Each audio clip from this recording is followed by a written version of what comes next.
Bonjour tout le monde, aujourd'hui j'ai une nouvelle invitée que je vais laisser se présenter. Bonjour, Mélanie Dupuis, praticienne en hypnose à Moussi-le-Neuf. Aujourd'hui nous allons vous parler avec Mélanie de l'hypnose. Qu'est-ce que c'est? L'hypnose est un modèle pour comprendre et agir sur le comportement de l'être humain. D'accord. L'hypnose existe depuis la nuit des temps. Exactement.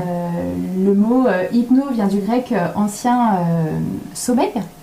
L'hypnose n'est pas un état de sommeil, c'est un état modifié de conscience qui permet à la personne d'être dans un état de rêverie, de détente, de relaxation.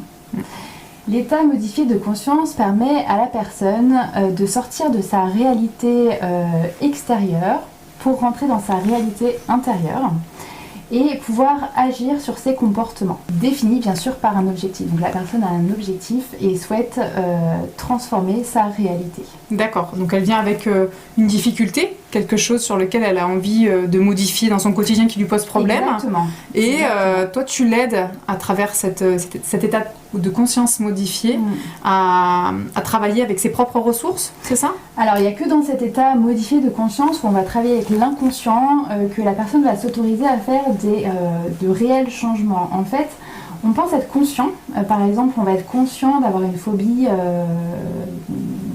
par rapport à un chat par exemple. Donc on va vraiment être conscient d'avoir peur, d'être effrayé, d'être bloqué, et pourtant on est conscient. Oui.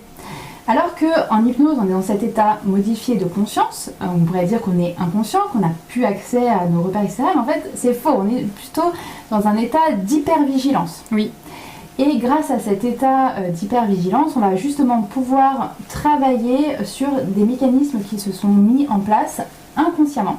D'accord. Et on va pouvoir justement les transformer grâce à des métaphores, grâce à des archétypes, grâce à plein d'outils. À l'imaginaire, souvent. On fait appel à l'imaginaire, j'ai l'impression. À l'imaginaire, bien sûr. Donc c'est la personne qui est guidée par son imaginaire qui va pouvoir transformer sa réalité.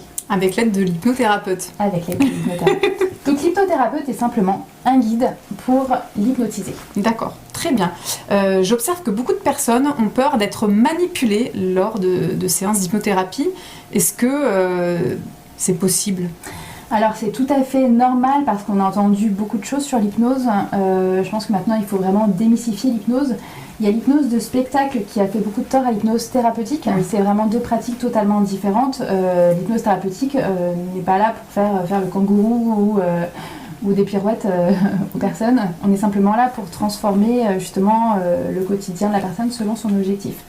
La personne est apte d'entrer ou de sortir, ou de ne pas entrer en transe. Donc transe, c'est le transport entre le conscient et l'inconscient. Oui, parce qu'on n'est pas endormi, manipulable par quelqu'un d'autre. On est conscient, mais on se détache de cette conscience pour pouvoir aller un petit peu à l'intérieur de nous. Exactement. Et donc du coup, on lâche prise, mais pas totalement, puisque si l'hypno nous dit des choses complètement farfelues, on est en même de dire mais déconnez quoi, enfin il y a quelque chose qui va pas quoi. Très bien. Et puis bien évidemment, quand on va chez un hypnothérapeute ou une hypnothérapeute, il est intéressant, j'imagine bien, d'aller vérifier si c'est une personne qui est recommandée, les avis des gens, de ses clients, pour être sûr d'avoir quelqu'un qui tient la route et qui est bienveillant justement. Par ailleurs, tout à l'heure, tu as dit que ça datait depuis la nuit des temps, l'hypnose. Exactement. En effet, ça date depuis l'Antiquité, il y a plus de 3000 ans. Ça a rebondi massivement avec Mesmer au XVIIIe siècle, avec Charcot au XIXe et Freud et Erickson surtout au XXe siècle. Donc voilà, c'est pas tout nouveau. Et surtout, ça vient aussi être de plus en plus légitimé par la médecine traditionnelle européenne et occidentale, puisque ça a sa place dans les hôpitaux. Voilà, donc je me dis, si ça, c'est pas quand même quelque chose d'engageant et qui pourrait rassurer les gens qui sont sceptiques, après moi j'ai envie de dire, on teste et puis on voit. Exactement, tester. Voilà, c'est la seule chose que j'ai envie de vous conseiller, tester quand il y a quelque chose qui va pas. On va faire une autre vidéo pour vous dire justement les troubles que peut venir aider l'hypnose. Voilà. Alors merci beaucoup Mélanie d'avoir répondu à toutes mes questions. Merci Julie. Plaisir, et puis on vous dit à bientôt. À bientôt. Au revoir.